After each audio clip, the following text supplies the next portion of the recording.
These doors are not doors that we could open in and of ourselves. This is entirely God working for his kingdom glory. We've just been available, and God has just used us to be able to help those that are already doing his work. Hi, I'm Ben. I'm Rachel.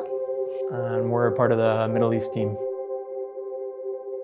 So January of 2021 is when we deployed, but in June of that year, there was a massive fire in one of the IDP camps just down on the road from where we are.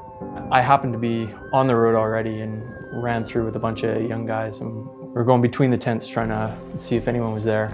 And then once we had determined that the camp was cleared as much as possible, we started breaking open water containers and throwing water. Over 260 tents were completely destroyed and needed to be cleared out. Pretty horrific. We happened to have a prayer meeting that night with one of the churches. They were there right in the midst of it praying with us. They came and said, how do we help? How do we support after that? So we had resources in place to be able to start with the restoration of the camp and the cleanup. And over the course of the time, I ended up project managing it and forming some relationships with camp management.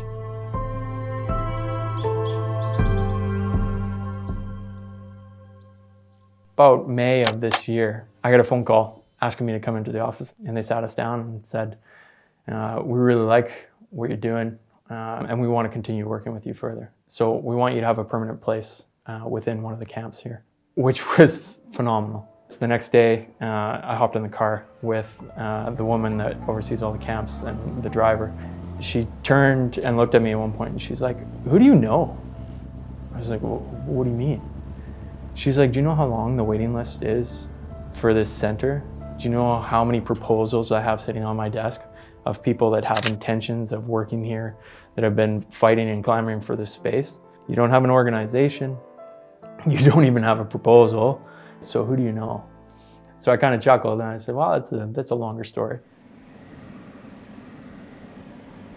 Before we even arrived, we knew that someone that we had met was already running a center within the city, offering trauma programming.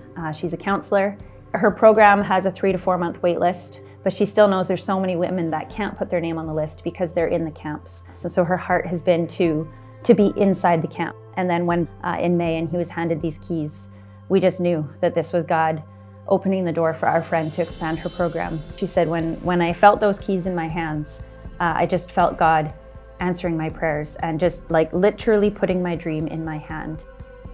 They see that she's different and they ask her why, and her answer is always because of God. And they're like, "Well, we want to know more," and she invites them to church. So to cross even the threshold of a church is a pretty significant step and speaks to the relationships that she's forming with these women, and it's incredible. We will never be able to have the same impact as a local person in their own culture.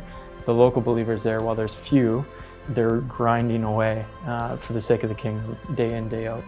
Our desire is to give more leadership and more agency to those that are already doing the work. We want to come alongside. It's our joy to be a bridge between those that are passionate about seeing God's kingdom come in fullness in Canada and bridging those into where we are here in the Middle East. So as much as we can, we're advocates, we're co-laborers, but there's no need for us to be upfront and leading. So we just get to the joy of being able to tell the stories on their behalf.